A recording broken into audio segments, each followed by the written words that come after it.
એક નાનું ગામ હતું. તે ગામમાં એક મોટો બિઝનેસમેન એક મોટી ફેક્ટરી નાખવા માટે જમીન જોવા જતો હતો. પરંતુ તે ગામ પહેલા એક મોટી નદી હતી. તે નદી પાર કરવાના બે જ રસ્તા હતા. એક તો સડક માર્ગ હતો જેમાં સમય વધારે લાગતો હતો અને બીજો રસ્તો હતો નાવડીમાં બેસીને નદી પાર કરવી. જ્યારે બિઝનેસમેન ત્યાં પહોંચે છે તો તેને નદી પાર કરવા નાવડીમાં બેસીને નદી પાર કરવાનું નક્કી કર્યું જેથી તેનો સમય બચી જાય. પણ તે નાવડી ઘણી નાની હતી જેથી તેમાં ફક્ત બે જ માણસ બેસી શકે તેમ હતા. બિઝનેસમેન તે નાવડીની એક બાજુમાં બેસી જાય છે અને નાવડીની બીજી બાજુમાં નાવડી ચલાવનાર નાવિક બેસી જાય છે. પછી નાવિક નાવડી ચલાવવાનું ચાલુ કરે છે. નાવડી જેવી નદીનું થોડું અંતર કાપે છે ત્યારે પેલો બિઝનેસમેન નાવિકને પૂછે છે, તમને ખબર છે આજે તમારી નાવડીમાં કોણ બેઠું છે? શું તમે મને ઓળખો છો? ત્યારે તે નાવિક વિનમ્રતાથી જવાબ આપે છે, ના સાહેબ, મને નથી ખબર તમે કોણ છો.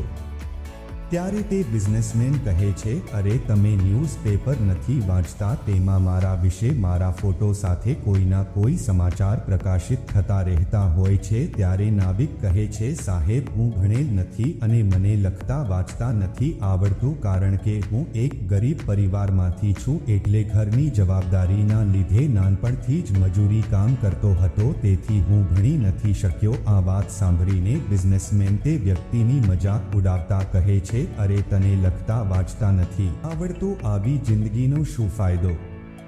આ વાત સાંભળીને તે નાવિકને મનમાં દુઃખ તો થયું પણ તેને કંઈ જવાબ ના આપ્યો. થોડી વાર પછી પાછો બિઝનેસમેન તે નાવિકને કહે છે, તને ખબર છે અમુક મહિનાઓ પછી આ જે સામે જમીન દેખાય છે ત્યાં મારી એક મોટી ફેક્ટરી હશે જેમાં અમારી કંપનીની મિનરલ વોટરની બોટલો બનશે. નાવિકને બિઝનેસમેને કહેલ વાતમાં કંઈ ખબર ના પડી એટલે તેણે બિઝનેસમેનને પૂછી લીધું, શું બનશે સાહેબ? ત્યારે તે બિઝનેસમેન થોડો અકળાઈને ઘમંડથી જવાબ આપે છે, અહીં જે ફેક્ટરી બનશે તેમાં મિનરલ વોટર એટલે પાણીની બોટલો બનશે જે શહેરમાં વેચાશે. તમે ક્યારે શહેરમાં ગયા હશો તો તમે દુકાનોમાં રાખેલી પાણીની બોટલો જોઈ હશે. તે પાણીની બોટલ અહીં ફેક્ટરીમાં બનશે. ત્યારે તે નાવિક કહે છે, સાહેબ, મને ક્યાંથી ખબર હોય? હું તો ક્યારે આ ગામની બહાર પણ નથી ગયો. આ વાત સાંભળીને બિઝનેસમેન તે વ્યક્તિ પર હસતા હસતા કહે છે કે તમે ક્યારે આ ગામની બહાર નથી ગયા? ક્યારે તમે શહેર નથી જોયું? અરે આવી જિંદગીનો શું ફાયદો? આ વાત સાંભળીને તે નાવિક મનમાં વિચારવા લાગે છે, આ સાહેબ સાચું કહે છે, ખરેખર મારી જિંદગી કોઈ કામની નથી. તેનું ધ્યાન બસ આ જ વિચારમાં હોય છે. એટલામાં તેની નાવડી નદીમાં એક પથ્થર જોડે અથડાઈ જાય છે જેના લીધે નાવડીને નુકસાન થાય છે અને નાવડીમાં પાણી ભરાવા લાગે છે અને નાવડી ડૂબવા લાગે છે. ત્યાંથી નદીનો કિનારો ઘણો દૂર હોય છે અને નદીનું પાણી બી ઘણું ઊંડું હોય છે.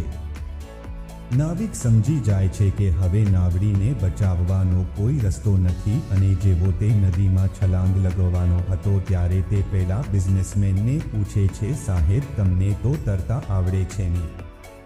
ત્યારે બિઝનેસમેન ગભરાઈને કહે છે, કેમ આવું પૂછો છો? મને તરતા નથી આવડતું. એના પછી નાવિકને હસવું આવે છે અને કહે છે, અરે સાહેબ, તમને તરતા ભી નથી આવડતું. આવી જિંદગીનો શું ફાયદો?